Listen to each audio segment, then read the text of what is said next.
Good. Good to see you.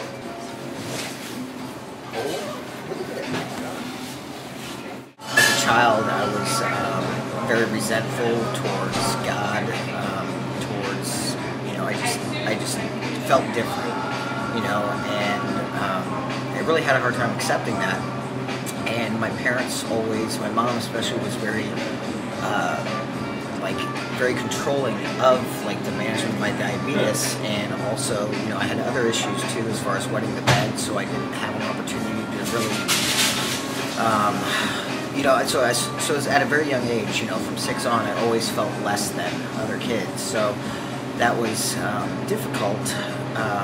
Also, I had I loved sports as a child, was, very active and stuff, and growing up, I lived under, felt like a very big shadow of my dad. My dad is David Blase. He is the main character of the movie Breaking Away is based on his life when he was down at Bloomington and when he rode the World 500, so I always felt like I had to live up to something or live up to him, and it wasn't so much of his own, wants or desires of me to become a bicyclist. It's just something I felt that he always would probably want me to be just most of my life. I just always, felt like I should be further along or should be something other than just being myself, In high school, I started hanging out with some guys who, smoked pot, and so, that's kind of when I thought, that's who I was. You found out who Olaf was. Yeah, exactly. And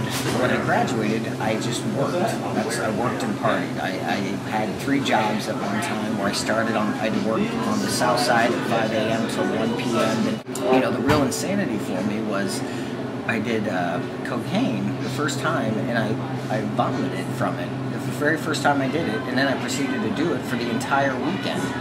And the vomit didn't stop you from doing it. Exactly, it didn't stop me. It's like, that's like I have a tendency to beat my head against the wall a lot of times. It's like, there's obvious signs that something's wrong here, yet I continue to stay in the insanity, and really ties into that, self-loading and feelings of lack of self-worth. So that was almost a fatal mix there, because I ended up in the ICU at St. Vincent's Hospital not once, not twice, not 3 times, but 4 times in a span of, I think, about a year and a half. My dad came in there and he's like, Olaf, I just don't get it. And I just started, doing the whole sorry, I'm going to stop. And he's like, well, your actions are speaking so loud, I can't hear a word you're saying. And that was really I wouldn't say it was like a definite, moment of clarity, but it definitely opened my ears. Yeah, exactly. And my mom, she was in the emergency room that time. It's like, somebody help my baby. He's gonna die if somebody doesn't help him. And it was through that I got involved in recovery, and How old were you then? I was 24. I went to my first meeting, I believe, back in '99, and then I got clean in May 13th of 2001, so I've been clean ever since, and my life's gotten a lot better. But the thing I realize is I want to make more changes.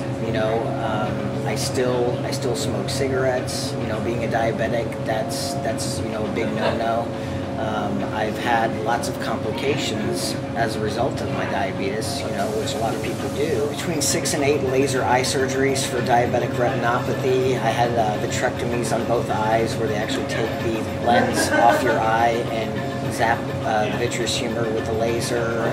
And I've had neuropathy, which is nerve damage in my feet and hands. I've lost some feeling in my feet. And that feels like basically just a burning sensation, and I've just recently been seeing a kidney specialist, not because my kidneys are failing, but because they're noticing signs that they could be headed in that direction. So my hopes, I guess, would be that that I would, gain some muscle mass. Also, I'm very ashamed of I've got chicken legs, and because of my diabetes I've had a lot of wounds, and because of my diabetes, my wounds don't heal. You know, it's like I always have these scars left over. So it's like, I mean, constant reminder. Exactly. You know, so it's always something that weighs heavy on my heart.